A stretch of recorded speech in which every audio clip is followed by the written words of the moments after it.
Agine, agine, agine. Ah, Angalwel Goldande be. Et non des albums Dianoïde un peu partout. Malheureusement, ce tignamo non a fait dans le monde qu'on a nebi.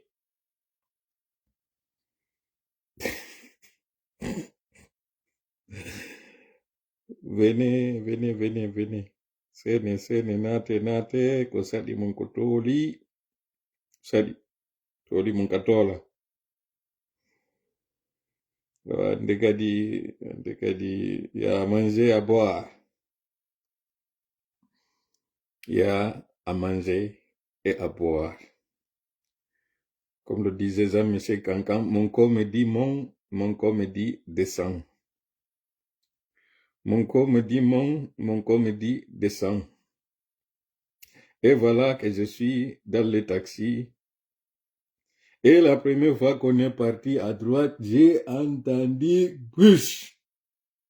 C'est là, j'ai perdu mon carte et mon identité.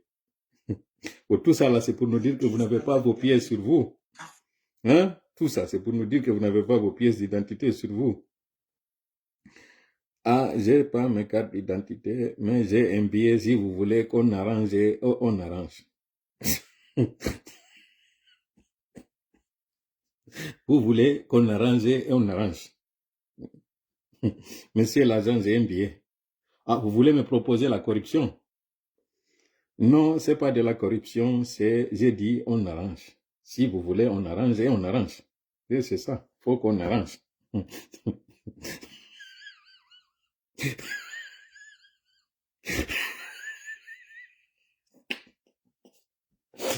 Jaliare du Mozilla.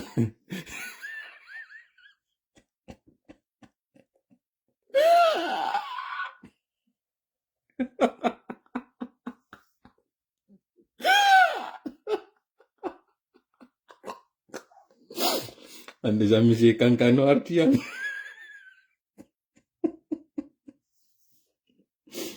Au monsieur traqué Moïse. C'est Maurice ou Moïse. Écris l'un, tu laisses l'autre.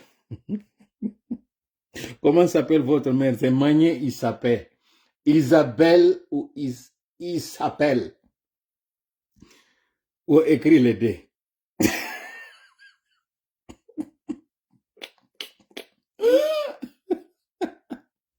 De fala wonde série o live do konande metta fi mon série.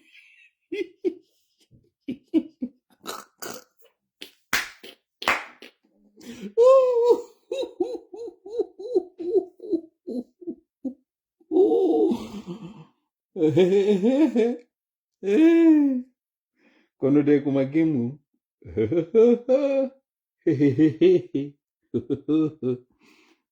Jalugol fas be anatanda mi wada na do ko wela tan minanugol moƴƴa ani mo kala e piiji ko yiɗi kon min ko ɗum ɗo mi yiɗi nanugol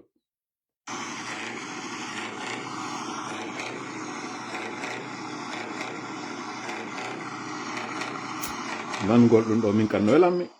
ɗum ɗo moteur V8 8 cylindre nanugol ɗum ɗo no ronflara ko échappement à l'air non arem ɗo ay wattuma pay ko naada e nder magasin ka fijir koye woni haray miɗo siwri haray miɗo jiɓi kon ɗum mi waɗata nanugol ɗum ɗo no ɓurani mi nanugol min kadi piiji ɗin fof kawre ɗo sinara ko ɓurano na jangede nanugol ɗum ɗo jentite ɗum ɗo moƴƴa vewi ton jentite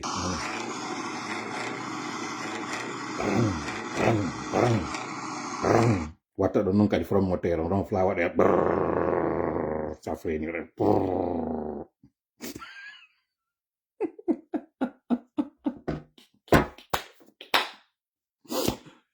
ndugine tola regla ande tola regla alɗo waɗgol ɗo live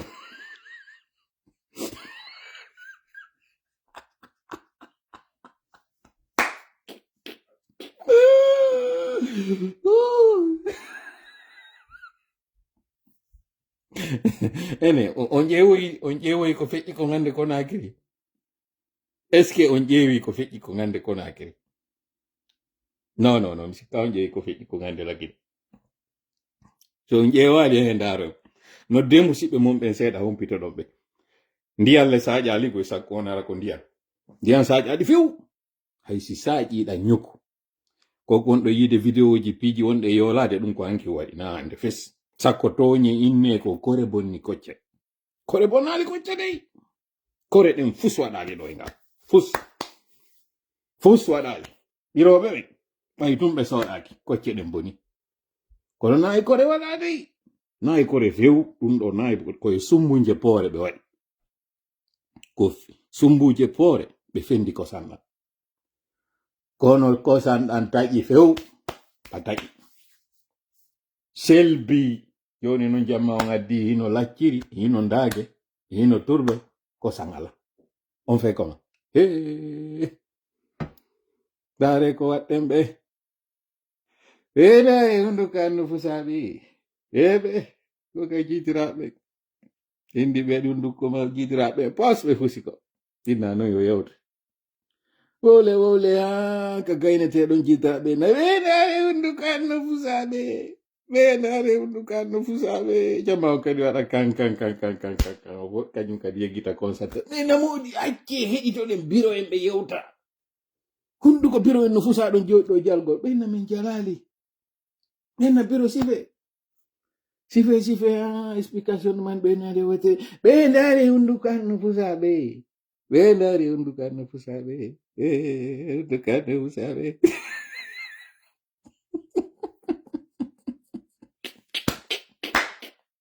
ɓeeɗare hunduko semde no fusaɓe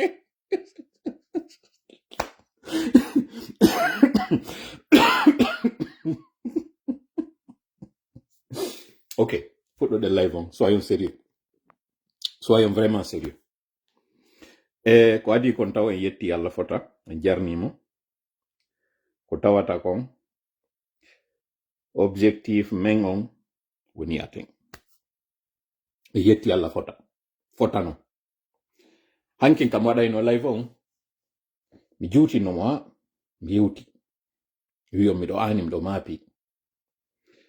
kono mi wiyan ɗon ko wonɗen e wadde kon na dey sakkagol CNRD ko ɓe fokkitani kon en wawata ça s'appelle du stoïcisme c'est du pragmatisme c'est du réalisme en sakkotako ɓe kono wiwɗen fanude meɗen nden ko fokkitanɗen kon ko wondema ko ɓe faala wadde kon gollitirgol e wiɗen ɗum ɗon gasata en faalaka ɗum ɗon ko ɗum ɗon kadi wawɗen golludemo ça s'appelle toujours du stoïcisme ko ɗum ɗon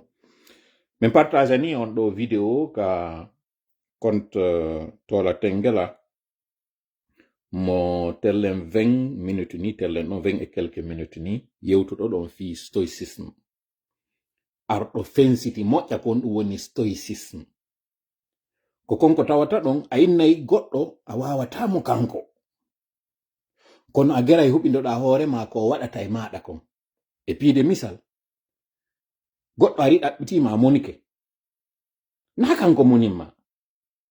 ko an moni ko an jonnimo o wawi wadde ɗum sabu so ari o yennima o waɗi ko faala an a jogitike hoore ma a jokki haaju ma a waɗi an ko wawɗa kon e hoore ma a bonnitanimo ko eɓɓi kon ça c'est du stoïcisme en réalité yimɓe ɓen ɓe ala contrôle e men ko enen jonni ɓe contrôle e hoore meɗen ɓe ala mbawdi fus e hoore men goy ko enen waɗi si ɓe wawi en ɓay ko enen woni ala wawde hoore meɗen alhamdulillahi rabbil alamina guinéenɓe ɓen holli no wawi hoore mum on votoyi goy o élection mo waɗɗon ɗo koko votuɗon ɗo wongol mon ka suudu ça c'est déjà une élection ça c'est déjà un vote waɗɗon ɗo o wata noon yiwde andon ko waɗɗon ɗo kon parce que on heɓali accès e directoire ji maɓɓe ɗin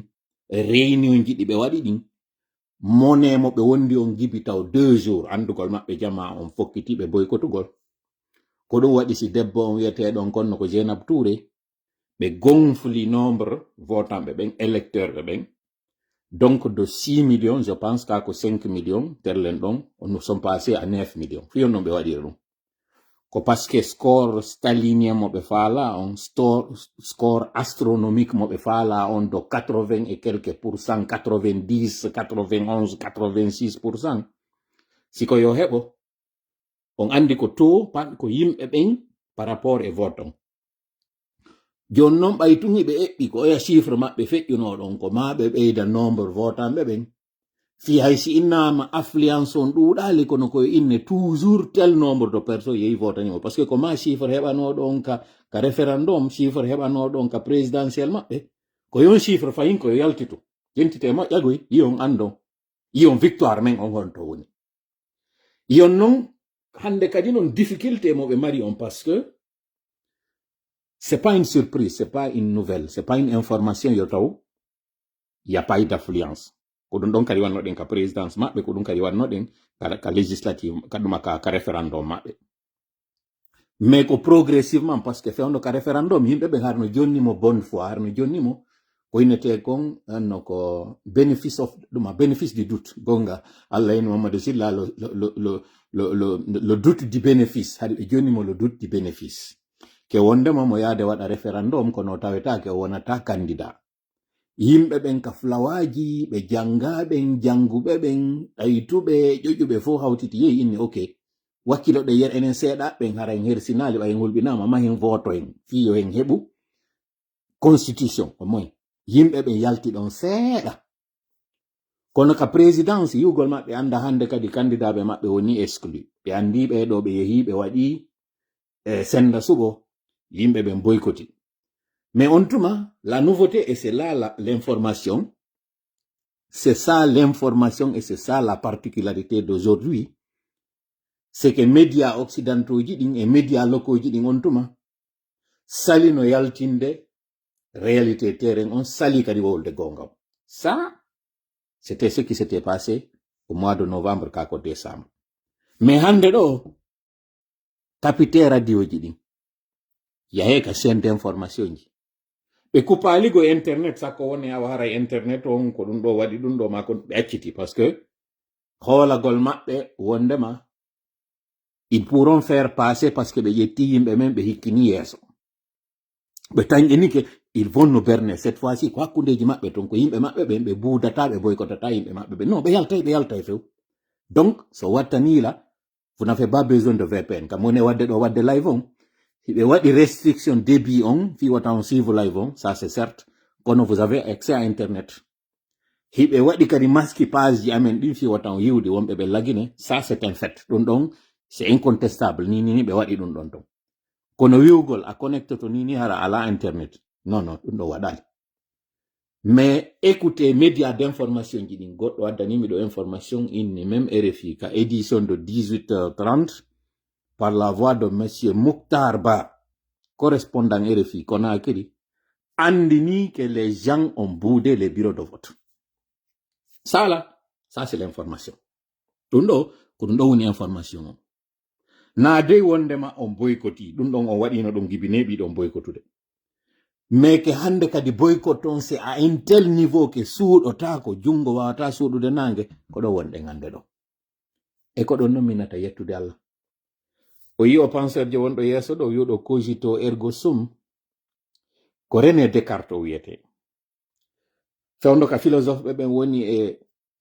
bunjude fewndo tawno hari ɓe jaali hari mo kala no addude ko wiyete ko gonga mo kala adda ko inete ko gonga goɗɗo go imo yo tawa bonnita ɗum ɗo wiya hande kadi ɗum ko gonga hankin kono hande ɗo na gonga waɗira non ha goɗɗo go kanko wiyeteɗo René Descartes o yalti o inni heɓoɓe gonga mo tawata ka yeddetake on fow kaka woni ardude ko sengo ka dina piide misal Allah no woodi goto wata yeddude ɗum fi kala goɗɗo go immoy to inna ko an wi Allah no woodi min miɗo wi Allah ala goɗɗo wi'ay ɗum ɗon goɗɗo go immoyo inna en wuuri en fop en maaye taw ɗum ɗo wata ko yeddade kono fayin ko sengo ka dina on tigi ardiri goɗɗo go immoyo inna bon en wuuri seeɗa en maaye est ce que ɗa hooli koko wiyete mayde ɗo ko gonga est ce que haray neɗɗo on tigi tigi o maayi wonki makko kin ene haraki maayi koko inete réincarnation ala e maana goɗɗo si tawi wonki makko kin sortike fure on ƴettama iroyama ka leydi est ce que kin wonki ɗon wala yaltetoyde e ɓiɗɗo ko kañum kadi wonɗo heɓoyede donc tawi no wodi kaɓe yeddata toujours ɓe yedda oɗo noon kanko René Descartes o inni o yaltina e gonga mo tawata inaka diina wodiri gonga mo tawata goɗɗo wata yeddude mo o jooɗi o miijiti ha o inno e cogito ergo sum cogito je pense puisque je pense donc j'existe o inni miɗo miijitade miɗo ndarude ko mi waɗata ɗo ko tawata simi wowli goɗɗo wata yeddude ka miijitagol makko ɗon o anditi ene simo miijitade ko ɓaymo wodaka so wodano ka o miijitotano ko par ce que ɓe wodaka ɓe ala miijitade ɓay non tun himo wodamo ɓay tun mo miijitade himo woda yo yeti ɗum yimɓe ɓen himo woda goɗɗo ara yeddamo wondema wodaka mi fillito ka ɗaɓɓitugol makko gonga mo tawata goɗɗo wata yeddude o ndaari takko makko ɗum fof ka tawata innetake ɗo ka sengo diina on mo tawata kañum gonɗina e diina o ardirani ɓe piwum taw kun ko weli kun fii fanɗu kun ha e wattanta ilay mum wiwgol ngol ɓay tun miɗo miijitade miɗo wooda e ɓay non miɗo wooda goɗɗo wata yeddude miɗo wooda ene fewndo kam woni e wadde o live ɗo wawi yeddude wondema min tolam ɗo wuri ɗo wawi yeddude wondema iɗo wooda ɓayɗon nanude lan iɗo wawi yeddude wondema o sayi ɗo ala waɗude owe wata wonde aw koye on logique wonɗe ngande ɗo senerde hande ɗo wata yeddude few ke wondema hiɓe jogi ko innete kon doole ɗen hiɓe jogiɗe e wata yeddude ɓe jogi doole ɗen fi honnum hiɓe mari laawol e mbuuɗi ɗin ɓe mari laawol e yimɓe ɓen hiɓe mari laawol e aalaji ɗin ɓay tun non hiɓe mari accès e ɗiɗo hiɓe mari jungo e ɗiɗo laɓi maɓɓe hetta e ɗiɗo yeddetake ɓe mari doole kono est ce que ɓe mari laamu ngu konko innete laamu ngu hiɓe jogi ngu taske moƴƴa miɗo jooɗi ka salon am à des milliers de kilomètres lagine tijjan no jooɗi ka salon mum ma ka otowal mum à des milliers de kilomètres Ansu Damaro e aya honno Benito e non linte kala ɓe faala ɗon min jogaki finkari min jogaki mbuuɗi min jogaki yimɓe ɓe innata menen kadi ɓeɗo ko menen woni ɓe wiwde ko ɗum ɗo waɗa ton mi laamaki portion hay goto kono min jogi ɗi téléphone ji ɗo meɗen jogi noppi moɗon ɗi Allah nokkorin en fo hakkille si min huɓɓini koye téléphone woy ɗo mi waɗi karawoji amen min hewti on ka plateforme ji naati on ka noppi hewti ka salaji moɗon mo kala e min ɓendina hakkil ndaara konkon ɗen ndaarde ɗum yaltintina kokon ɗen wadde ɗon donc ɓe wonɓe arde félicita inna nous avons réussi watta mériton e hoore amen non na menen réussi si min esuno hande kadi hana na menen esuygoy si hande ɗo e yewno tawa yimɓe ɓen ɓe yalta ɓe nooto ɓe yaa ɓe waɗa ko seynerde waɗi kon harayno na min soñjotogoy musayno lan suninayno langoy ɗum ɗon suuɗotake kono ɗum waɗata no janngo weeta minna mi wallini cippiro ngo ɗum waɗata asewe wonɗo e aroyde si Allah jaɓi mi ronka aroyde ɗo mi waɗa yewtere hande hanke mi yewno ka commentaire ji woɓɓe no wi donc hakkunde an e yimɓe ɓen no wawi annabi nu e yimɓe muɗum ɓen merci mi weltanike ɓen ɗon on misal mo ɓe ƴetti ɗon mi weltori yo taw o nandindinilan e annabajo na kadi annabajo wonɗo wo tawɗo on ko tawda ɓen e olol azmi tawɓe ɓen c'est les déterminé ɓe Allah suuti ɓen e nder nogay e goɗɗum ka o addi kon ka alqurana inde mum e nder guluji ko waɗi kon mi weltori ɓen ɗon mi weltanike ɓe konko ɓe ɗo mi yetti kadi Allah sabu ko ɗum ɗo wonno faandunde nden koye on tigi waɗu ko tawata kon ko ɗum ɗon on tigi wi'a yo waɗu enen ko landa ɗen ko memmingol sabu on l'effort est humain kono polgal ngal ko Allah jogingal la victoire et le divine mi fillito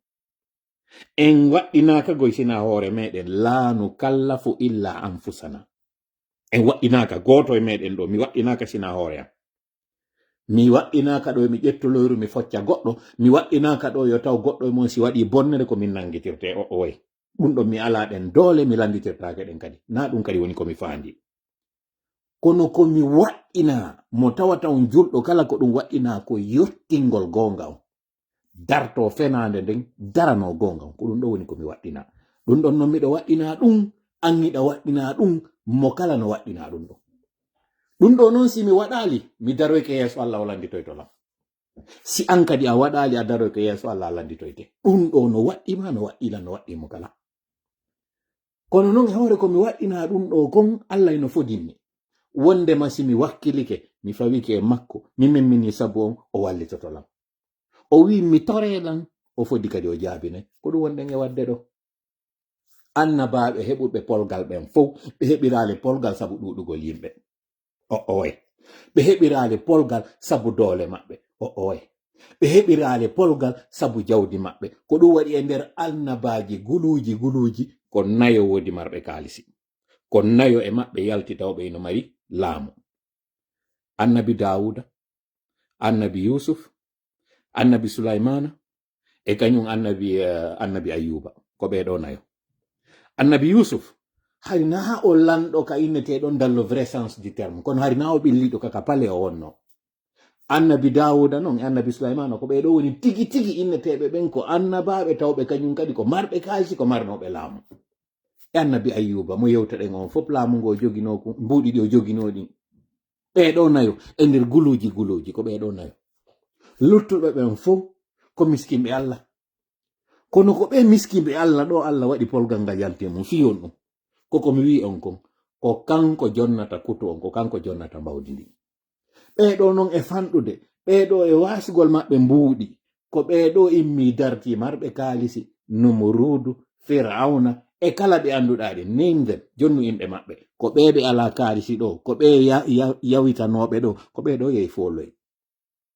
si Allah fooli ni ɓeɗo no yeeso dundarankeɓe tawnoɓe laaminoke funnange ha hirnange Bukhta Nasar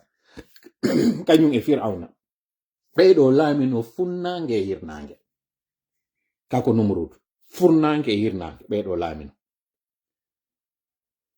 kono e yi immiɓe ɓe yehi liɓiɓe ko yimɓe ɓe a wattenta yila few liɓiɓe ɓe tawata hay a miijotano ko ɓeɓe heɓayno polgal e nder mum Allah kadi waɗi woɗɗo e maɓɓe on ko sonsoliwi hendiɓe liɓiɓe few wona Numurudu sonsoliwi woɓɓe inni cowngi ko woni wo e muɗum ɗo koko tawata ko hay kelluɗa e muɗum a wari lanni few Allah immini ɗum ɗo ta ko ɗum ɗo yata foolaɓe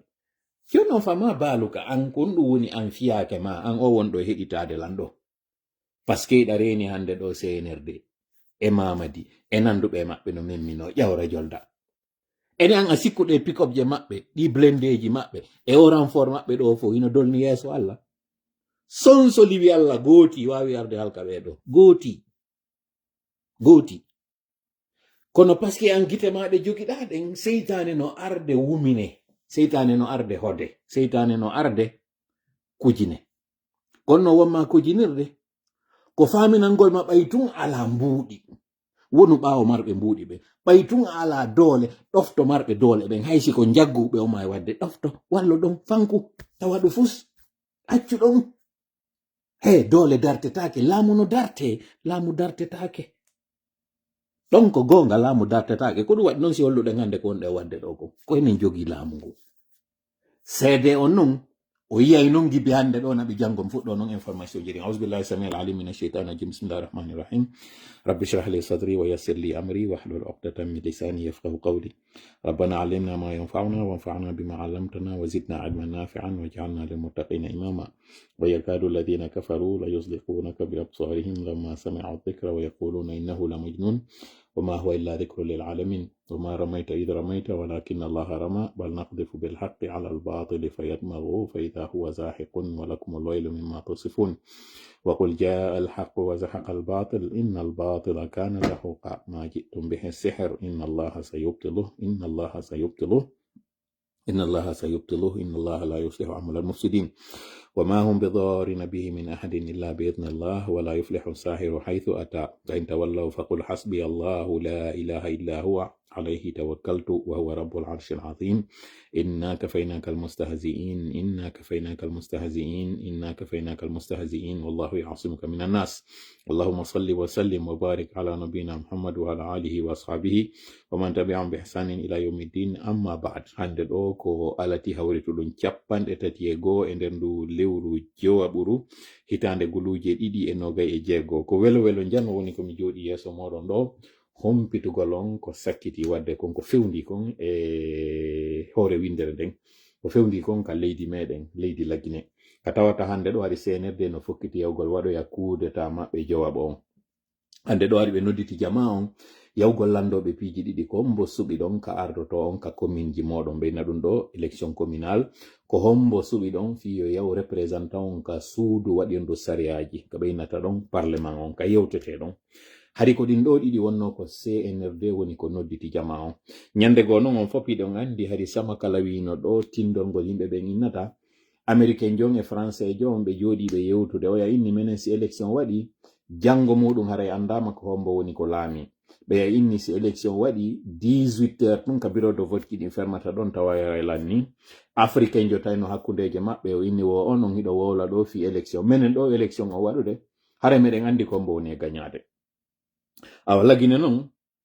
si tawi oɗa ñande élection o waɗi janngo mum haray ɓe andi victorieux jo maka jemma ka wiyete ɗon min wiyaray ɓe andi ko mbo woni laami ɗon o nodda o félicita oya si tawi 18 heures ka tawata bureau de vote ji ɗin kadi fermata ɗon déjà haray sondage o wino ko kaari feƴƴata aroya ɗon afrique kamɓe addo élection on ɓe wama yiyatade ko mbo woni gagnade aw lagine noon ino mari particularité lagine ko wonɗo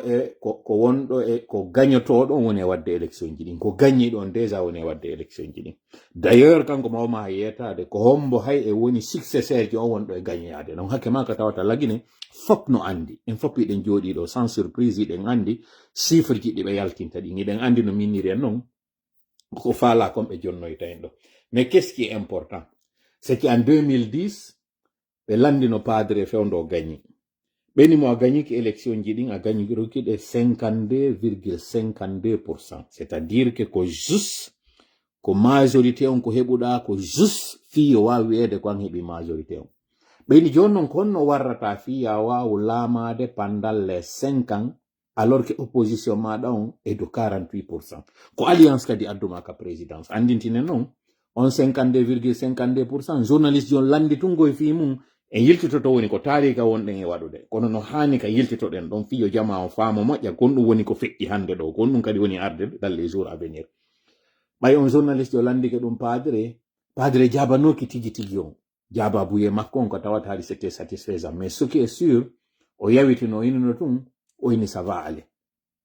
o waɗi duuɓi 10 malgré bonne volonté makko on fof malgré ko marno anniye kon fof ko mari expérience ko fiwamagol lagine o laamaki on duuɓi 10 laamande nde tawata o wawi laamade huɓito leydi ndin premier mandat makko on o woni e gerdugol opposition miɗo anditi on tuma hari ko manifestation hari ko journée ville morte lundi mardi manifestation mercredi manifestation jeudi yaltinoygol wonɓe ɓen ka manifestation ji vendredi surra waraɓe ɓen yontere nden fap koye ɗum ɗo wonano waɗade o wawa laamade laamu makko ngu premier mandat makko on fof malgré ko eti kon fof ko wawi waɗude ko sengo ka courant o waɗi kaleta o waɗi ko nanditi e muɗum deuxième mandat makko on o woni e préparugol ko honno changer ta constitution on fiyo laamo troisième mandat kon ɗum waɗi ɗum par ce que premier mandat o wawalmo gollugol o wawalmo profitude de few donc o décidi joni noon ɓay ko à partir de deuxième mandat makko on o fuɗɗi waɗude golle ɗen ko ma o jonne chance pour un troisième mandat voilà la conséquence hande ɗo hewta kam yiyata on konno wonno wattande makko nde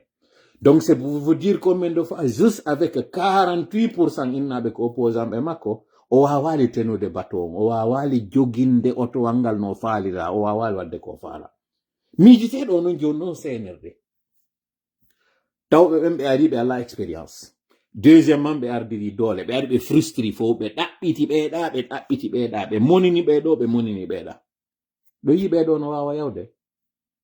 konto yiwɗon ɓeeɗo no fokkiti pire yen non hande ɗo non divorce mo ɓe waɗi ɗo on ko ɗon non woni fuɗɗade information on ko ɗon non live meɗen on mi faala yo jentita mo moƴƴa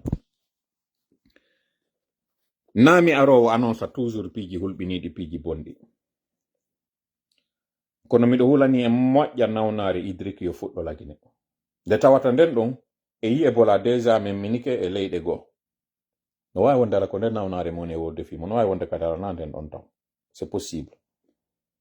kono ɗe di'e ɗe reno ɗon ɗo ɓaleje wonɗe circulude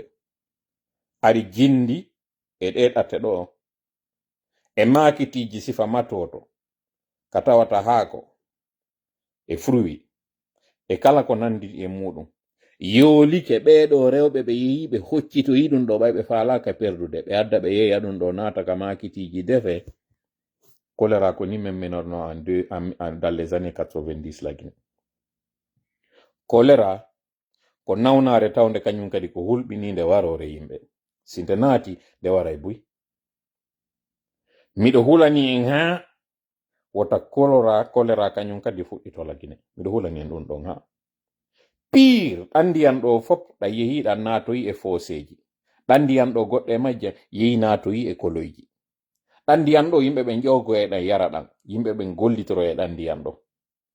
ɗon sikka o soɓe ɗo fop lootuɗo nde leydi ɗo yehi naatoyi ka maayo yiltitoyi e canɗi yimɓe fubbi e ɗum ɗo looti ɗum ɗo ɓorni ɗum ɗo naati waali e ɗum ɗo ɗon sikka ɗo luttira ni préparé moƴƴa de préparani on éventualité yo nawnare memmina no jama on min noon miɗo reeni ɗum ɗo wa punition wonɗo iwrude ka Allah par ce que gibi mandi ari lagine ko mois de mai goy wonɗe ni hay siwde siwa mois d'août natali taw hari mi yi'aali foseji lagine no heewira sifano woni heewirde fewn ɗo ni ndi e ɓawluɗe no ilira sifano mon e yirde fewn ɗo ni no ila si onon hara ɗon manditi ɗum ɗo min har mi mandaki ɗum ɗo ɗum ɗo non hara iwi ka opposition koy hara ɗum ɗo na sabotage mon e wolude mi wowlay o woni di concret ko tawata kon jungo suuɗata nange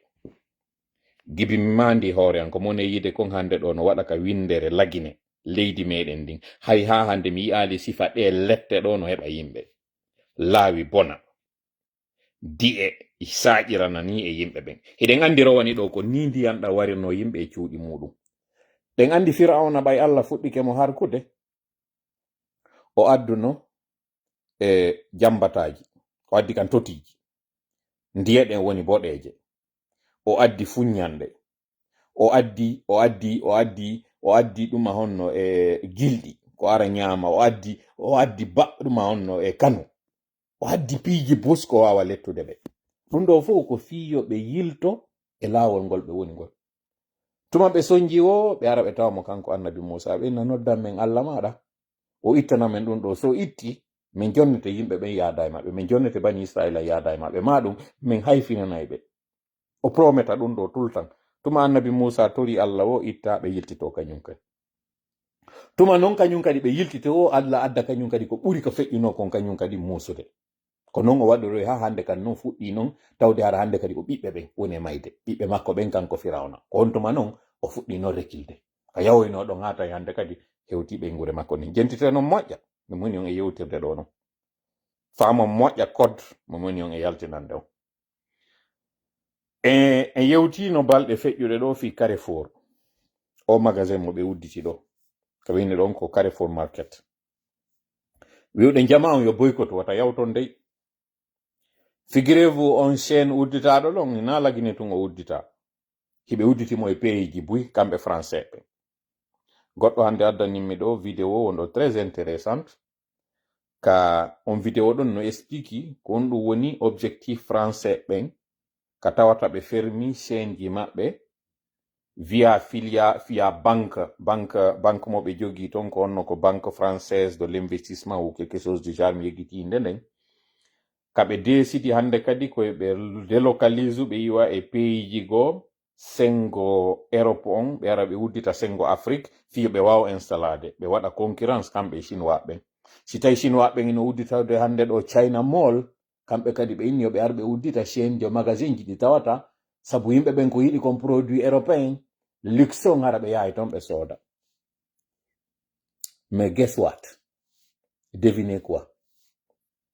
Gibi ɗin magasin ji udditi sengo lagine on ɓe waɗi statistique ɓe ndaari sous région on ɗon ka ɓe yeɓe udditoy ton fop ɗi chaine ji Carrefour ko lagine ɓe ɓuri marde difficulté.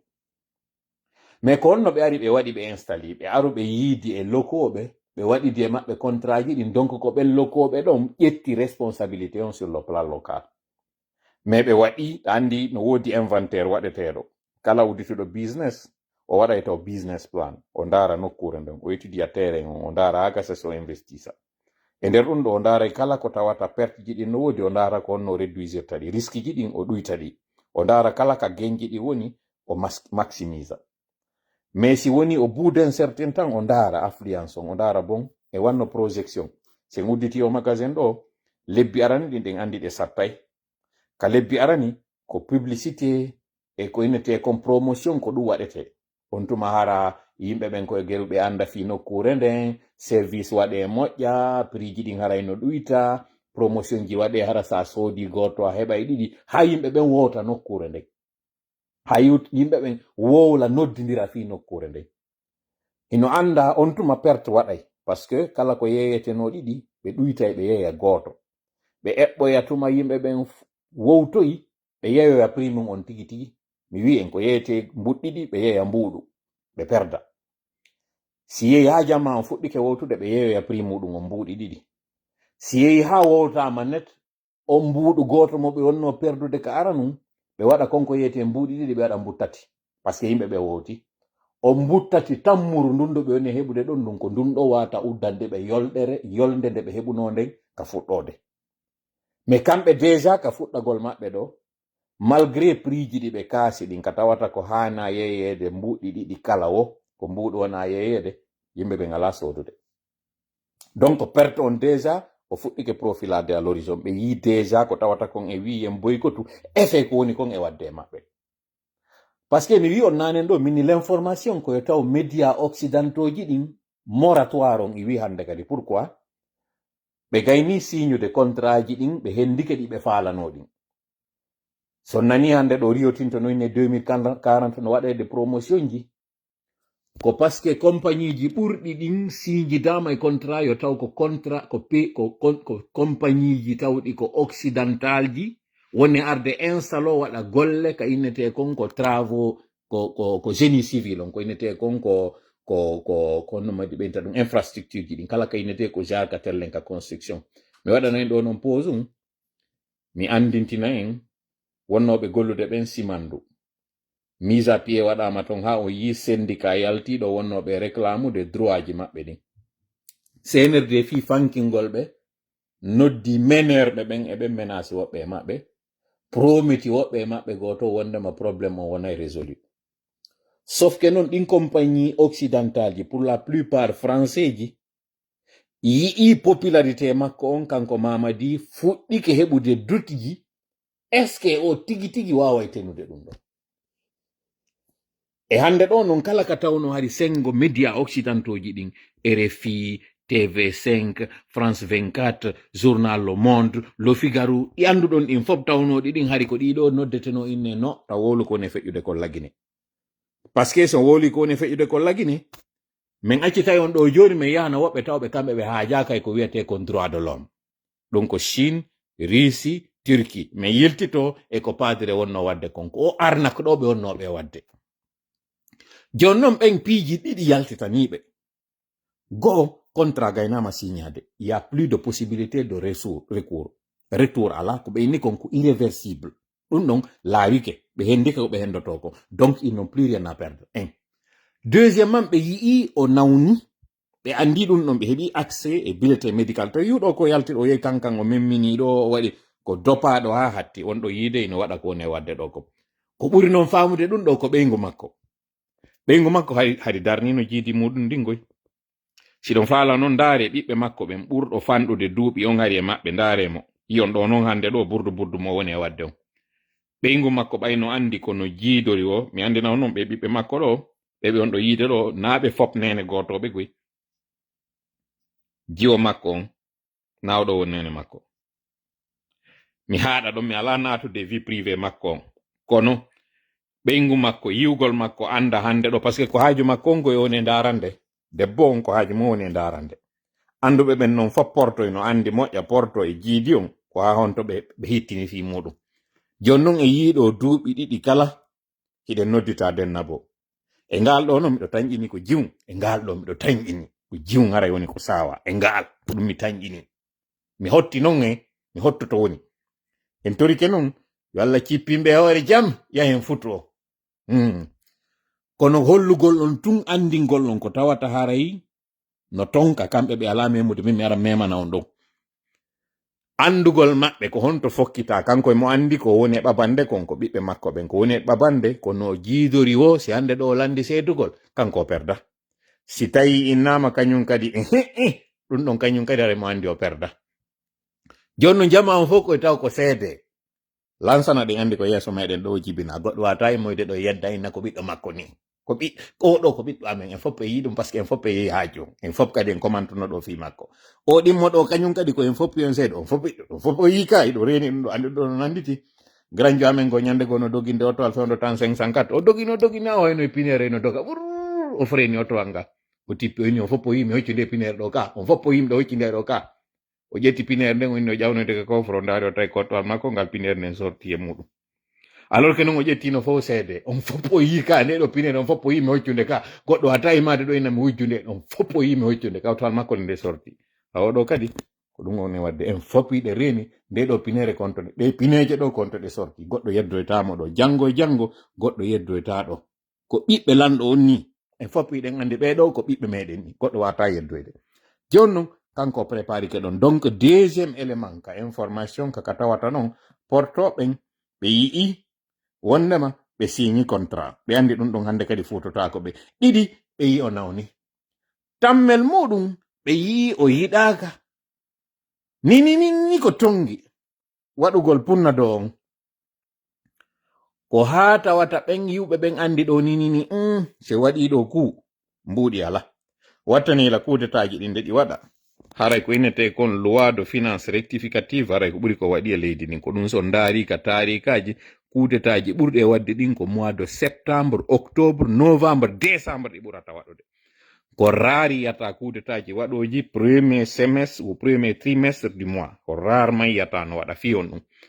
par ce que fewndon tuma haray mbuuɗi ko tawata innete ko leydi ndi no jogi hayso kono ndi tournira ɗin balɗe ɗon par ce que si kudeta waɗi leydi ndi suspendete ko principe tawɗo kala ka innete interruption de régime constitutionnel waɗi leydi ndin automatiquement ko ndi suspende ko principe ko ɗuma noon ko be a bas de la diplomatie leydi ndi suspendete si ndi suspendama noon sina contrat ji tawno ino signa hande kadi mbuɗi débloquetake sina ko tawata ko innete kon ko côté humanitaire ko jama on haton jini wano lekkele laawi lekkolji sifa ɗum ɗon on ko innete kon ko intérêt mo tawata si ɗum ɗon suspendama ko population on sonjoto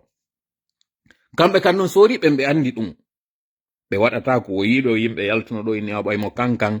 yo ɓe profite ɓe ferma lawol ngol si ɓe fermi lawol ngol hande kadi o artata wonɓe ton ɓen inna déclara waɗa déclaration wiya laamike ko kamɓe attoto sonjade par ce que si ɓe waɗi ɗum ɗon go taw himo hulɓinir ɓe wiwgol ko min tun waɗata fewndo hande ɗo ni portoɓen ɓe aynayi mbuuɗi no lanniriɓe nder ton few goto fewnɗo wata ƴettude o responsabilité mi wolana on ka laaɓa pos goto e maɓɓe susta fewnɗo ni ƴettude responsabilité on interrompugol ko waɗi ɗo on o ƴettata o go o risque o waɗa ɗum ɗon tun jama on boycotamo hande kadi ara o heɓali ni légitimité populaire o ala kadi légitimité ɗuma honno o ala légalité o ala légitimité o ala légalité ko ɗum ɗo woni kulol maɓɓe ngol en deuxièmement ɓe nantodira hakkundeji maɓɓe ɓe fotta ɓe yiyali on mo tawata il pourra faire l'unanimité ko ɗum ɗo tongi punna do on waɗugol mo ko ɗum ɗo tongi mo mi wowlna on nanon on andi min mi yettike on je ne suis pas dans la dentelle mi arata mi wowla ko yiɗɗon nande ko mi wowlata kadi fiyo mi hottotum mi wowlanayi on les faits et rien que les faits no woniri noon iya non logique on an jooɗi ɗon tawa fewnɗo ni ɗa habbi wiyay ɗo pour fina bimbi ɗo nana inne o haɓɓama waɗama e kaɓɓol ta haɓbo ɗum taw ɗo ni ka fewndi ɗo taw ta habbo ɗum kono noon muutike no ton kañum kadi ɓe tawata ha jaka e ɗum ɗon mi woltaɓen ɗon ko nara on faami no toon tawoɓe kamɓe ɓe ha jaka ɗum ɗon wi gongol no wona waɗiri o no toon tawoɓe wiwɓe geren toon taw seeden e ɗum ɗo e on passera à autre chose ɗum no ton mi wola no moƴƴana non ko mone wolde ɗo ko ɓendi non hakkilo non tigi non hoore moɗon on fop on nani fi affaire o ardoise iwen ka tawata kon médiaji ɗin o yi joni ɗi foppi ɗi titrude ɗo ɗi waɗa ko tawno ɗi wayrino waɗugol ha jiɓinoɗen si ɗi waɗay ɗum ɗo ko alama goo ni ko alama goo woni ɗo mo hanuɗo yiwde décortiquon parce que no mi wiri on non ɓe andi il ne tient pas il ne peut pas tenir o wata gaynude koko ineten noon les états ɗi ala ami ɗi ala ennemi ko ɗi mari ko intérêt on weldali ha yo taw si ɓe yi intérêt maɓɓe on o fuɗɗike wonde enjeu yo ɓe accite on haɓi dali ha ɓe yiya goɗɗum juuɗe ma ko ɓe faala ɓe ronka arde ɓe sooɗo juuɗe ɓe jiccanoma fi yo ɓe hendo ɗiɗo ɗiɗi sa wawiɗi famude en politique e en géopolitique a soñjotako si a sikki ko ngari ma ɓe wonma gollidirde e mum a falji si a sikki ko doole ma ɓe hulirma a falji sa sikki ko jeydigal moɗon a falji hay hakkundeji maɓɓe ɓe nantodira hay hakkundeji maɓɓe ɓe welda koko Allah no yewti fimo ka algoranare goy seede on ndaare ɗo hande o tan on entre États-Unis et le reste du monde ndaron hakkunde maɓɓe États-Unis tigi e Canada kawtal mum ndaron ɗon ɓeɗo wiyeede fayda ko kawtal ɓe hafituɓe ɗi fof ndaare no ɓe wondiri no ndaron hande ɗo hakkunde maɓɓe kamɓe wontirɓe ɓen Europe sinnama hande ɗo ni intérêt entre France Allemagne Italie e Espagne e Portugal yiyon hakkundeji maɓɓe ko honno mo kala ɓabiranta hoore muɗum ɗum ɗo le ko hakkunde maɓɓe kamɓe on inneteɓe ɓen ko occidentoɓe ɓen jonnon kon ɗum woni an fiyake ma taw ɗo nun joni innama ko guri danewi e guri ɓalewi a wiide ɓeyno haccitanama e ɗum a sikka ɓeyno haccita hande ɗo yogol ko debbo portojo jombi ko français jo a sikka ɗum ko haaju maɓɓe no e ɗum haaju maɓɓe ala e ɗum haaju maɓɓe ala ɗo yugol ko ancien légionnaire jo haaju maɓɓe ala e ɗum ko tanke mo waɗude ko ɓe landi kon haaju maɓɓe no e makko tanke intérêt maɓɓe on no e makko haaju maɓɓe no e makko nyande on intérêt ɗo lanni wo simo faala o wiyayimo so wowli ko parñitta yaltata simo faala waɗa e honɗum tigi de ɓe waɗino ɗum Idi Amin ɓe waɗino ɗum Bogasa ɓe waɗino ɗum Blaise Compaoré ɓe waɗino ɗum ɓe anduɗon ɓen fop let name them ɓe ha jaka e ɗum ɗum na haaju maɓɓe si tawi a wawi famude ɗum ɗo kañum kadi musidɗo a yiway ka wonɗa soñjude hoorema tampina hoorema sikka CNRD e GMD folorima lawodi e ɗum ɗo ɗum ɗo mi wolnama ɗum ɗon ɓay hande ɗo gayni hewtiɗo mi yewtama min kadi les 5 vérités nade les 4 vérités les 5 vérités nanaɗi moƴƴa joni noon sen ardi e no mi wiri e non crise ji ɗin on fop o yiiɗo ardoise mo ɓe duwa on compagnie électricité o fewno kam wonno yewtude rowani hari c'était 120 millions hande ɗo ils doivent 200 millions de dollars 200 millions de dollars sina mi fawi si mi fal jali chiffre mo mi hayni on no circula sur jeli ko 200 millions de dollars d'arriéré impayé ko ɓe duwa hande ɗo on compagnie anditen noon arna ko ɓe waɗano communauté internationale on ko yugol ɓe hatton jini e 500 millions fi organise ugol élection ji 500 millions joni noon rien que sur côté électricité ɓe duwa 200 millions de dollars 200 millions ok goɗɗo go inni ɗo wow 1 milliard 200 mille 1200 vues ok jakko wonɗo e wolde fi vue ji ɗin wiyeteɗo Mamadou Sinna Diallo par ce que en ɗo ndarude si goɗɗo wawa lan corrigeude ɗo chiffre on ko ɓe duwa kon sengo ka côté courant tum 200 millions de dollars ɓe duwa ɗo le ñoogue on tawaka ɗon pour on kadi malheureusement pour eux ɗiɗo tati non ko tawata en matière de business ino déconseilla ya gollidu e goto on signida e makko contrat ji e domaine ji tati fopara no hawtodirara ko kanko CNRD fi waɗugol pression e hoore Turquie Erdogan on no ɓe waɗi ɓe jonni Albayrak port on ɓe tabintini ka tawno e mo jonnunoɗon fi kala ɓe arnoɓe menacimo e sa'i fiyoɓe extra du padre ɓe ƴetti ɓe jonni ɓe mainteni contrat mo ɓe mari donka port mieux ɓe jonni ɓe extension port on keegono ton mo tawata ko kamɓe duwamo livrode miɗo waɗa nde on ɗo hande révélation ji mi fala yon sivude moƴƴa ka tawata live on heɓi ɗo 49 minutes parce que koko inete information c'est une clé fi wawgol cippiro kono hendorɗa information e hoore adversaire jo maɗa o heɓirɗa une longueur d'avance sur lui. On andi mi yettinoke on ɗo padre i wino ka woni ɗa mi wowlano min tun sondu ndu yalti ka ndu wonno ɗon woɓɓe goo sikki ko puuto mi woni e wolde fi mum. No, padre i wino ka wonnoɗa. Pourquoi? Parce que ka wonno ɗon mi wowla mi komantata buy mi adday tu woni seeɗa. Ndi leydi ɗon no mari di intérêt ji e lagine kon woni ɗin intérêt ji. Bateau on ko intérêt mo tawata si ari hewti sacrifiugol entre padre e ɗin intérêt ji ɗon ko ɗin intérêt ji ɗon wonata privilège maɓɓe ko ɗin ɗon ɓe hikkinta yeeso. Iɓe wakkili si ɓe livramo ɓe livramo, si ɓe waɗaymo sur écoute ɓe waɗamo, kala ko ɗum annete ɓe waɗa ɓe randa ɓe ya compte. D'accord? Ça c'était le premier élément. Deuxième élément on ɗen andi ko albayra kañum kadi wonno waɗude ramassage des ordures. Kamɓe wonno yaltinde nokka kala ko woni ñooge naɓa ka dépotoir ɗum ɗo sunne hara ɗum ɗo ñoogeji ɗi gara ɗi ɗuɗali e nder saare nden ɗuɗali e leydi ndi hawtodira. E yiiɗo dans les années 2017 2018 19 ka ñoogeji ɗuuɗi haa ɗi yani ɗi wari yimɓe en yii ɗum. Kono on tuma ñoogeji ɗin kaka dépotoir ɗi wonno warde yimɓe ɓen. Ganin ɗo no ñoogeji ɗin kaka cuuɗi ɗi woni yadde ɗi wara yimɓe ɓen. Kon ɗum waɗi ɗum ko ɗin arriéreji ɗi ɓe duwa albayrak. 2. Troisième port on e yiiɗo embouteillage wonɗon ɗo hande ka port ka tawata si bateau fokkiti ka o fokkitiri o ko yo rew leweteɗe ɗen fopo o waɗa ƴaaɓo ha so hewtoya lagine parce que embouteillage no lagine. Ay moment donné ko ɓe woni non e wiide ko sabu tippingol matériel ji simandu ɗin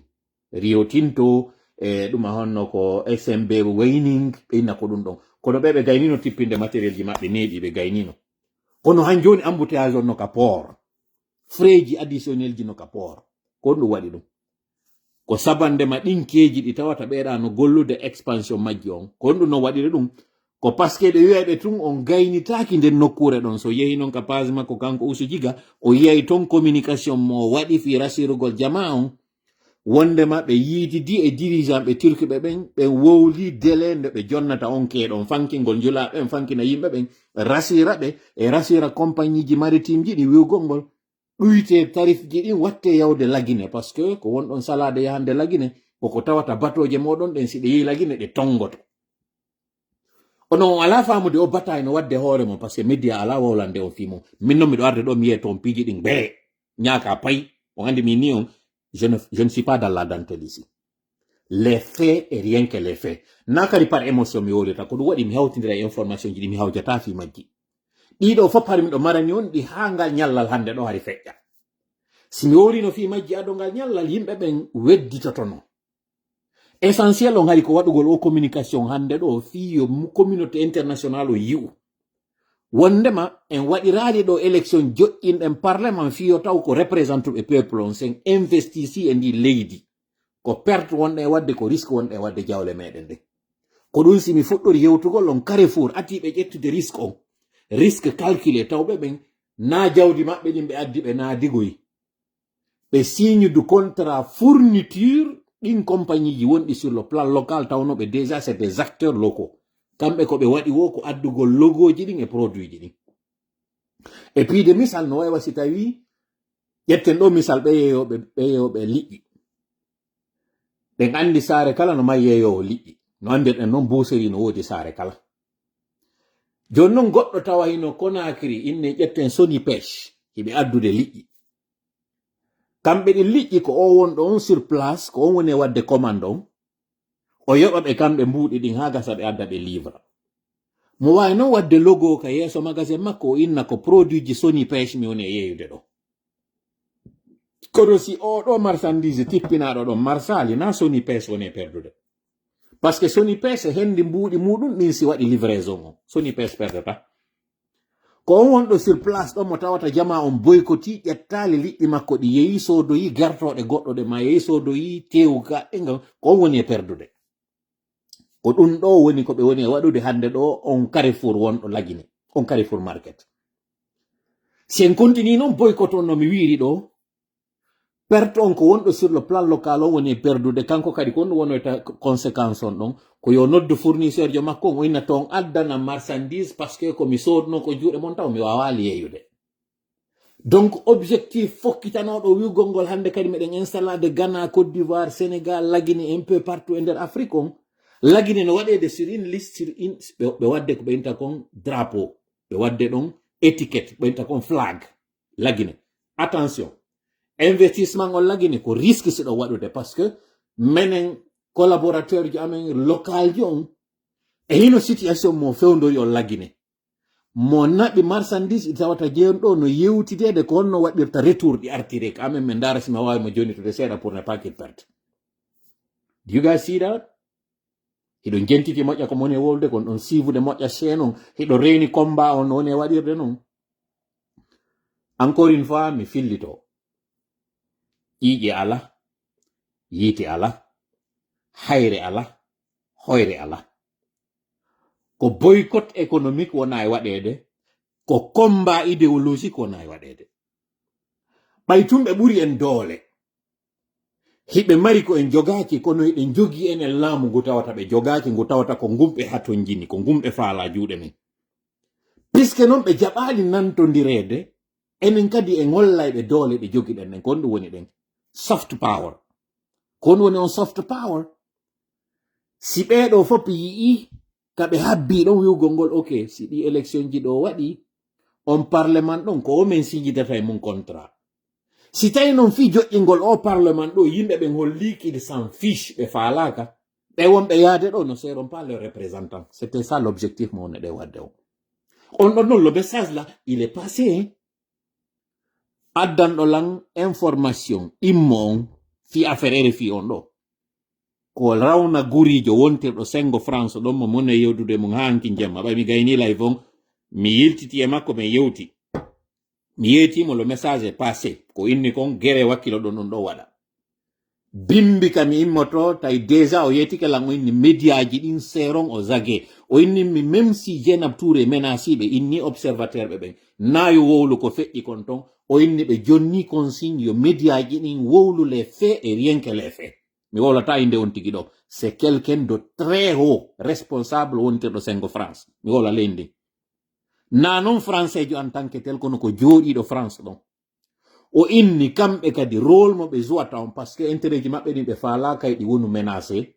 ɓe jonni consigne désormais moratoire on ittama ko woni e wadde ko lagine désormais ɓe wola e fi muɗum désormais omerta wonno ɗon ɗo wiwgol ngol hande kadi mi wolata fi droit de l'homme ndaare ɗo ɓeygu tigi oya honno Habib Marwan ni no invita argol waɗa colloque ko colloque ka ko honɗum ko invita mum sengo Europe. Je ne vous dis pas que c'est lié hein? C'est pas lié à goɗɗo sikka que nous avons quelque chose avec lui ɓe nanga mo soñjugol ko hollugol on tun combien de fois billo ba en ɓe landino ke siɓɓe maɓɓe landino ke haɗi visa fi immagol ara France ɓe salaniɓe ɗo noon ɓeygu makko Habib Marwan hino autorise ni argol hendo prix mo modi makko duwano hendade sengo France ton goɗɗo noon innayi ɗo joni c'est différent ɓeɗo ko journaliste ɓeɗa ko activiste non terlen ɗon journaliste ɓe ɓen e activiste ɓe ɓen foppi no mari accès ji goɗɗi je dirais même foni ke men gueyen accès mo ɓe marno on Habib Marwan haɗi ala on sengo France ɗum ɗo ko parenthèse tumi woni e wadde ka tawata live on heeɓi ɗo 58 minutes jentiti e moƴƴa parce que jibiɗo naɓi yeeso ça va être très déterminant littu meɗen o si hari hankin no wiyede France no wallitimo France no protège mo États-Unis no couvre mo ɓeɗo e ɓeɗo eno couvre mo hande kadi ce n'est plus le cas parce que yaltitaniɓe e kene few anton noon ko ɗum ɗo ɓe holorno fiyo ɓe heɓuno ɓe débloquera mbuuɗi ko ɗum ɗo wonno dernier recours maɓɓe on si yimɓe ɓe yaltiɗo ɓe wawi joƴƴinde o parlement ɓe fuɗɗo noon signude contrat ji mbuuɗi fuɗɗo arde ɓen noon ɓe habburi ɗin contrat ji tigi ɓen no mari leur propre probléme financier ɓe ɓuri holorde ɓen ko France no mari ni probléme économique e nder communauté européenne on tigi tigi ɓe mari ɗum ɗon ɓe fokkiti élection ji hiɓe mari ni mésentente tigi ka parlement maɓɓe tigi fi ko honno ɓe famotirta fi affaire ko honno mbuuɗi débloquerante ɓeɗo entre agriculteur entre transporteur prix carburant ka fewndi tawn ɗo tout est au bord de l'implosion géopolitique on hande kadi woni redistribué wonnoɓe wadde Canada, pour votre information, fournit à pays européens en termes de gaz. Katauno ko ngari ko risi jonnainobe be signe di contrat kambe e Canada. Pour vous dire. États-Unis kanyum kadi wadde rétropédalage fewndo do signe digol e pays ji wondi Amérique latine fino be wawa hebirde kambe kadi no be écoulira produit ji mabbe go mabbe heba accès e produit ji go. Kam yeti on wo jibol du mundu dun kan woni fewndo do ni harami wolanaade o. Femme ton fi wata won éparpillé information ji mon jondo ni do kondo reteno to. Ka côté électricité be ya wi be retire bateau mabbe on. Ils sont en négociation fewndo EDG e lagine bay tumbe andi be wata tenude ardoise be famende ko kambe tigi woni liberté bateau yo bateau yaw. Si on non bateau ye hiko ne hiko de don conséquent dun don hewtani yeto préparane dun don. Sengo ka poubelji yimbe dido vont sauter be waday do remanima mo tawata ils vont faire sauter 2 fusibles voire même 3 fusibles. Premier fusible ko sengo ka courant wondo responsable on courant don misiki kanyum kadi kon do woni snam fayno ko yaka nyoge kon don on don ko ferejo oda ko wondon ka sengo ka carburant ko on kanyum kadi woni responsable ka sengo courant e carburant misiki ko goto on ko suudu woto dum hawtindira. Bref, o ka nyoge wiete don camera kono ko Abakar Camara wiete ka kono wiete be dampaymo wontir don kanyum kadi ka sengo courant on non kadi be dampaymo sengo kanyum kadi ka mbudi ka terlen ka banque centrale don de ngandi no don wondo gouverneur ino don wondo terlen ka budget no do wontirbe ka finance goddo e mabbe do yahay pedo ko feasible ji wona de sutinede din fiyo wono awabe be nani ko wondon e wolde ko kono no wodi ka feasible ittoyta courant on ko mankata ko crise de liquidité o e crise carburant on dido tati feasible wata itude dido préparane non augmentation carburant on no mi wiri on no mi ala wolande on ko yiddo nande ko mido wolande on non ko hanu don nande ko jonon ko on jama on hani wadugol o wadi hande ko habbirano don kon o wadi hande do ko yimbe ben hanu no wadde ko gibinebi désolidarisagol e koko be hebi do mi fala non yo jenti to katawata live on o hebi do 1 heure 2 minutes mi fala yo jenti to do audio ji didi mi wadanta on do hedi to don di audio ji din peut-être même tati audio arano on ko yawbe ben tigi mascarade mabbe on do Yero Balde mo tawata on contre vents et marées o tawama e ɗumanno jentiteɗo yewtere makko observation mo waɗi mo tawata on observation ɗon va se retrouver sur des PV jentiteɗo yewtere makko ni ay encore o téléphone ko toujours ko mauvais tour o joitammi mi holorama ɗo mi ƴetta mi waɗa audio j'essaie de faire jouer l'audio dans un premier temps tawa hara pour x raison ngara ko mi redemaro téléphone on si mi redemari mo don wadana non gasara on hawri go vidéo on kono mi wara do hedito don observation mo wadi on mi hedintina en do kanyum kadi goddo e mabbe kambe wontirbe sengo labe ben kabe fewtota e makko do be landomo fi fonike menge en mi hedintina en do no message mo fonike menge en addani en do mo hano den heditagol mi wolno nyande gogo e fi audio minni kabe woni ton be addani en message yen hedito message on kono direct gurdu be foddi dogude yawgol anda ka be woni don se be mari accès téléphone mi wowlitali fi on audio do hande do non mi wada hedito don do donc poode mojja noppi si tawi audio jabi zugol do mi hedintina en do ko Yero Balde wi ko par rapport kono wadi do observation e ko feƴƴi hande ko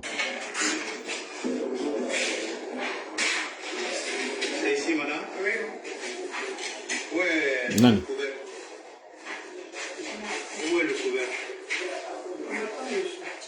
voilà où est le couvert ben andi ko inete kon irn no mari ko inete isoloir ton siku men faldigo ko men inni kon urine men fal jali ko me windi don kon ko urine ko irno to no windi ade men te pas me windi urine isoloir on kadi ko urinoir donc irno woni irno wo si tawi hara hino hiwa hino ombi goddo wawata udditude nada ma yaltina goddum do non la mise en scène est très bien faite dénonciation mo kanyu Yero Balde fala wadude on c'est très bien fait parce que o wawi yaltintinde élection wondo e wadude mo tawata hino way tun si innama syndicaliste ɓe ino votude dans une salle à main levée ko yimɓe ɓe ino bon ko hombo tawti fof tawna jungo tawruɓe ɓen compte goo ɗiɗo tato nayi c'est à dire vote on harana na secret hande kadi harano laaɓi pos senerde no hakke ma ko tawi hiɓe andi ko gymnastique ɓe waɗugol ko simple formalité yero balde holli wondema hayka naadete ɗon irno ko innete kon bideten on plutôt ka naadete ɗon ka irne kankirawal ngal ka naadete ɗon wote ɗen tawa hingal seela ko ɓenta seele ko yo taw hingal haɓɓa ko naada kon yaltintake goɗɗum ngo kadi ɓeyditatake hoore mum sinnama biroji ɗin fermi koye taw ko woni nder ton kon hino seele ko kamɓe aroyta udditoya yeeso jama on fof yuppa lima o landi o inni on to on mbalo ngon debbo wonɗo on ka nder sal ton inni on n'a pas reçu jentite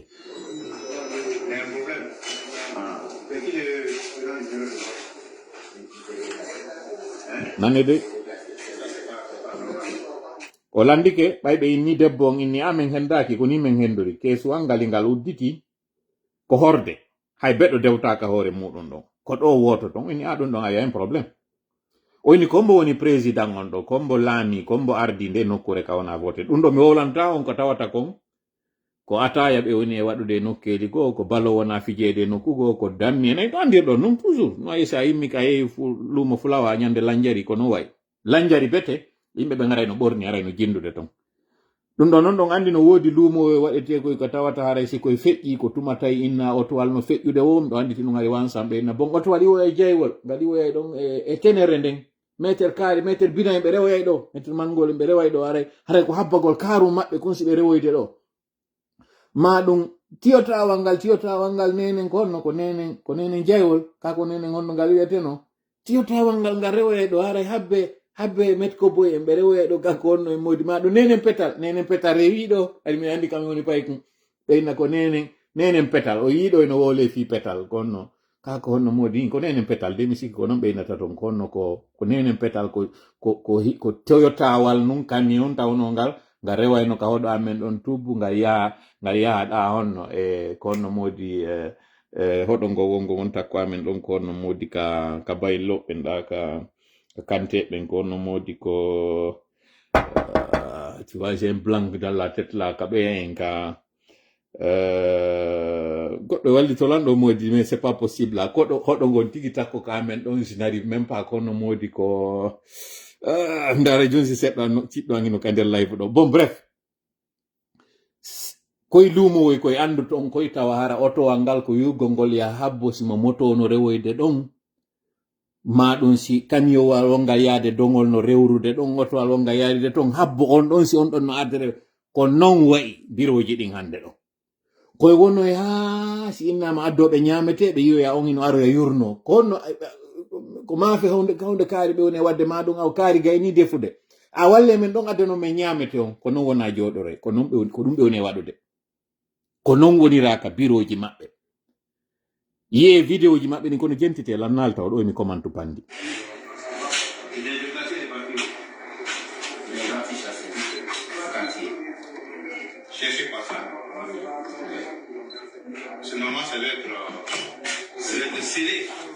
o nani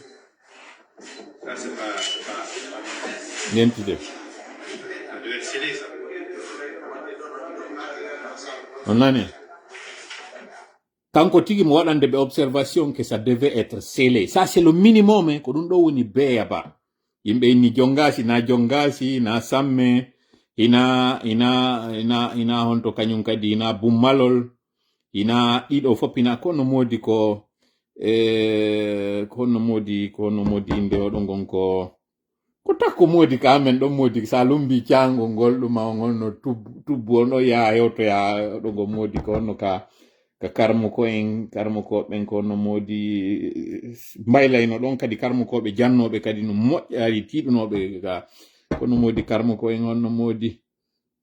bon artu ay ɗo mi gaynde bref on heɗitike nde yewtere ɗo jeni noon mi waɗa ɗo noon kañum kadi heɗito ɗon yewtere nde goɗɗo e candidat ɓellaɓe waɗi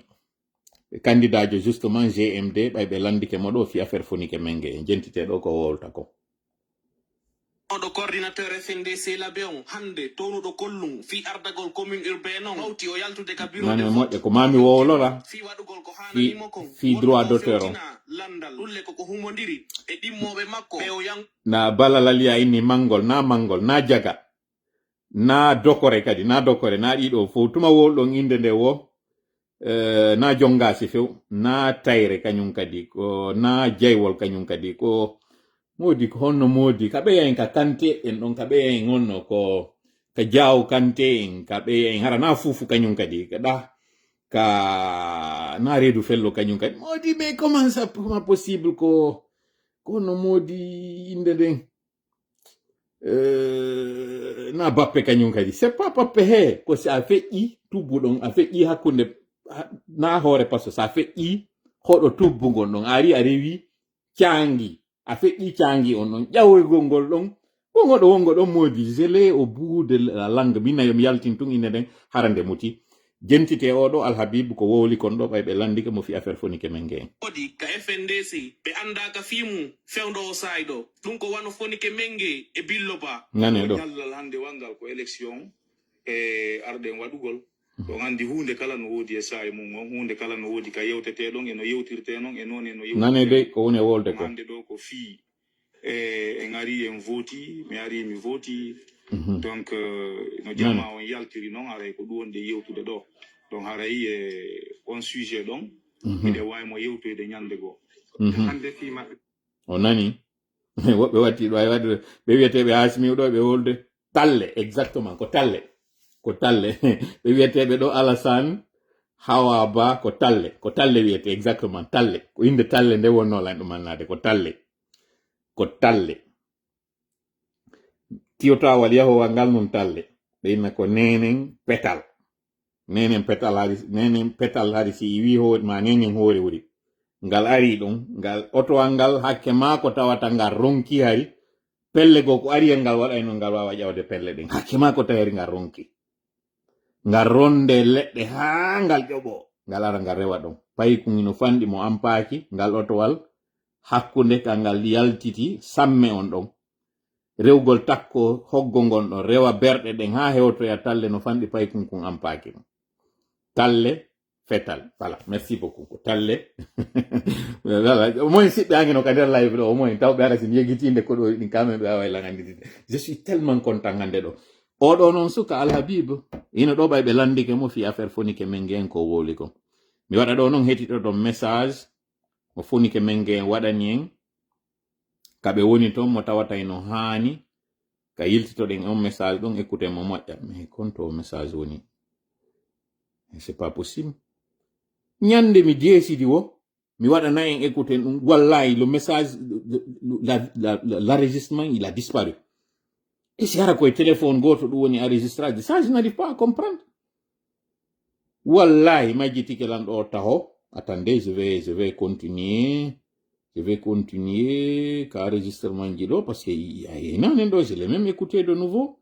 mi waɗi mi écouti nanen ɗo l'audio non c'est pas possible awande min Allah sincèrement ça m'étonne non ça doit être là quelque part wallahi mi yitali fes alors que je l'avais enregistré de nouveau pour pouvoir le jouer wawo mo écoutude wallahi mi yitali mo few anyway si mi yititi je vais vous faire jouer l'audio hakkunde en Allah mi yitali mo few ko mi woni yiide ɗo kon c'est des choses qui n'ont rien à voir few anyway non attendez ça hande ɗo je vais pas laisser celle-là je vais aller dans compte de mes enregistrements donc parce que me doit dire rubrique ji non ça c'est curieux donnez-moi quelques temps parce que il faut que je recherche cette vidéo là il faut que je comprenne le mécanisme waɗuɗo on tawa je peux pas accéder à cette vidéo là quand je vais mi yaha mi yita mo few l'audio en question mi sauvegarde mo Mais puisque j'ai 2 téléphones, est-ce qu'il y a un sauvegarde ça reste dans un seul téléphone? Ah non, là, si c'est... J'espère au moins que pour renouveler enregistrement, mi efface ça en tant que tel. Alors, je peux retrouver ça ici. Aïe, aïe, aïe, aïe, aïe, aïe, aïe, aïe. Ça, là, si vous voyez ma face en ce moment-là, parce que et je voulais vraiment vous faire écouter ça. Je suis dans mon téléphone en train de faire les recherches. Non, c'est pas possible. C'est pas possible. C'est pas possible. Yeah. Je le retrouve pas. Voilà, je ne retrouve pas l'audio en question. Je ne retrouve pas. Et je me dis que mon inquiétude, c'est quoi? Fille, wow, manade, mi enregistre de nouveau. Et j'espère que un enregistrement, ce n'est pas que ça a tourné et puis ça n'a pas enregistré. C'est pas possible. Ok. De toutes les façons, mettons l'information à retenir. Hande o live do katawata hebido 1h15. Gibido na biyeso. Haɓe moƴƴa sentirji ɗin. Prépare ɗo moƴƴa. CNRD décidi dartoto malgré ko ɓe reni kon fo ko ɓe fokkintinɗo ko gasata. Ka kikiɗe ɗo, ils vont nous faire un bilan ka ɓe félicitotoro caractère calme, pacifique, déroulement élection ji ɗin. Ɓe wi en, y a eu quelques incidents mineurs ɗi tawata entachata par exemple bureau je fotti uddituɗi avec certains retards mais ɗe tawata ɓe prolongi retard on fiyo ɓe wawu lannitade e ɗin bureau ji ɗon ɓe wiya en nokkeli goo matériel électoral manki mais vite ɓe ƴetti disposition ji ɓe ari ɓe couvri mankon ɓe inna à certains endroits représentant ɓe hari alano ton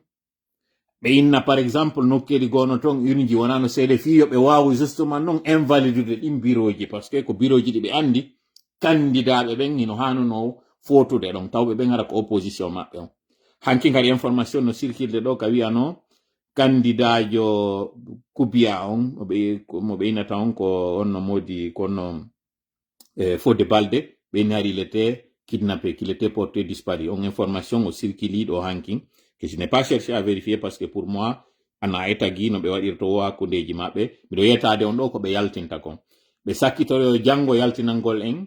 victoire écrasante mo tawata on GMD heɓimo sur plusieurs endroits ɓe senda ɓe okkitira seeɗa ɓe geɓa seeɗa ɓen ɓe tawata ko alliéɓe maɓɓe à certains endroits toujours senda suɓo on jonnon si ɓe waɗi ɗum ɗon on gibi janngo est ce que ɗum hino hani en découragé de e cippirgol on ɗe wadde ko non non non mi yetike on c'est maintenant que les choses sérieuses vont commencer ko gibi ɗo non cippirgol ngon woni e natude phase go on phase mo tawata ɓe suɓike defiyugol en ɓe sikki kamɓe tun ɓe wawa yaltoyde e ɗum ɗo e yora de départ ɓay tun hande kadi ɗo ɓe gayni wadde ko ɓe watta kon fof ɓe haton jiniɗ ɓen e mum ɓe gayni gollitirde ɓe ɗiɓi ɗo naɓi yeeso hande kadi ils vont se dire mo kala ɗo ɓe yi capacité muɗum on mo kala ɓe yi ɗo ko honno fotata règlement de compte ji ɗi noon e purge ji ɗin fuɗɗoto noon gibi janngo préparé moƴƴa dey allié comme opposant o yiya e noon ko waɗoyta kon dans les jours à venir vous allez être surpris à la fois et étonné jonnon enen ko on ɗum hanuɗen waɗugol en tant que combattant ko en jogo ka jogiɗen ɗon si ɓe yiɗo ha ɓe installe on parlement maɓɓe monocolore ɓe waɗi sénat maɓɓe on ɓe waɗi ko ɓe watta kon fo légitimité on ko enen jogi ɓe ala légalité ɓe ala légitimité gibi ɗon non heɗuɗon noon si ɗi crise ji ɗi mi wolani on ɗo ɗi fuɗɗike gogota o heebi le margol mbuɗi ko jogiɗen kon sodde ñamete na donka cuuɗi moɗon hebilo ɗon mbumba e on accon commerçant ɓe yerko commandi ɗon kon gere waɗon stock fiisi piiji fuɗɗike mankude waɗe stock hara jama on heɓali rupture de stock na don maaro na don sukkar na don farine ko satti wo ko satti si tawi no woodi hara sattali taw ko wonde tuma cogguji ɗin sattata ko ñande tawi hay seɗa jogi mbuɗi ɗin a yiyataka woni ɗon mi fillito fanunde anden hande kam woni e yetade on ɗi wonɗe arde ɗo na fiyon hulu na fiyon ɗenƴo na fiyo deedi moɗon ɓendu na ɗum yoni e wolirde ko fi ndeññande no hewta tawa mo kala eno jibi ko no heɓirta par exemple litre essence ma litre gasoir ma ko no heɓirta farine fiyo joɗu biredi ma ko no heɓirta maaro fiyo ñaamo koyo taw no wodi magazine ji tawɗi haysino satti yermarɗo mbuɗi o wawa yaade heɓoya sooda nayo yahe ɗo ha tawata alaka port alaka magazine alaka cuuɗi ko ɗum mene wolwede gibi hande ɗo jonnon on crise ɗon si o waɗi ko on ɗon non facilitata komi wi on kon par ce que mi yetike on nini ɓe diskitude konno ɓe sensirta mbuɗi ɗin ɓe nantodira hakkundeji maɓɓe ni ɓe diskitude konno ɓe heɓirta biyeji towɗi biye mo ɓe woli fi muɗum on do 200 000 kako do 100 000 mo ɓe faala yaltinde on hiɓe yewtude fi makko han jonigol ɓe ittali on projet maɓɓe woɓɓe noon inni yoɓe senso few ɓe iwa france franc guinéen on ɓe yaka france CFA ɗum ɗon fof ça se discute ni ça se discute jonnon ɗum ɗo fof an a jonnama o information ɗo hiɗa heblani hara julaɓen o weltanama moƴƴa ka tawata kon o yehi o retiri mbuɗi moɗon ɗi o retire on weltanama moƴƴa ka tawata kon on faami consigne on onon ɓeɓe notaki hande ɗo mascarade maɓɓe on o weltanama kañum kadi tonin ka ɓeeɗa fof weltana ɗon haray no gasa kami fuɗɗito wadde live ji ɗin e nder semaine on par ce que bientôt min fermay l'école somi fermi l'école on noon haray jeudi tan e nder semaine on fi toujours algol jonna on information ji rete noon o live ɗo crise ji wonɗi e arde ɗin iɗi arde nawnare makko nden inde ɗon taw yiwdeɗi image ji makko wonɗi e circulde ɗo yiɗo ay photo makko ni kam woni e darde ɗo photo makko eno circulde ka o ɓorni jacket waɗi lignetije jogi ɓeygu makko waɗi dolokke nder mo tawata président ino ton yeeso makko ino windi ɗon GND président on photo simi gayni ɗo mi publianay en mo faalaɗo yidde mo wonon yo yawka page Ansou Damaro yiyon on neɗɗo ɗon faamon ɗon si tawi ko o yalti ɗo kon himo wicco ñande gamol ngol ɗo fi fennugol men wondema o nawna o sikki ko minen woni e wadde minen na minen wonɗa e wadde ɗum Mamadi feni fiɗi fenay kadi hocca si ɗa nawni ko an andi si a nawna kadi ko an andi si ɗa nawni suuɗi kadi fo ko an andi ɗum sonjatalan sonjata kañum kadi wawɗo wa ce qui est sûr mo suuɗi nawnare nde suuɗoyaymo nde suuɗaymo ɓay nde naɓaymo ka goɗɗo humpitotako kawnto woni ma nde suuɗamo nde naɓamo ka goɗɗo yata tawoyamo en tout cas ka wartoyta joni noon ko an andi suɓo ko faalaɗa o tori kala yo woni ballo meɗen allahumma amin yo hawrinde en sababu allahumma amin o weltanama fota le combat continue la lotta continua merci beaucoup on jarama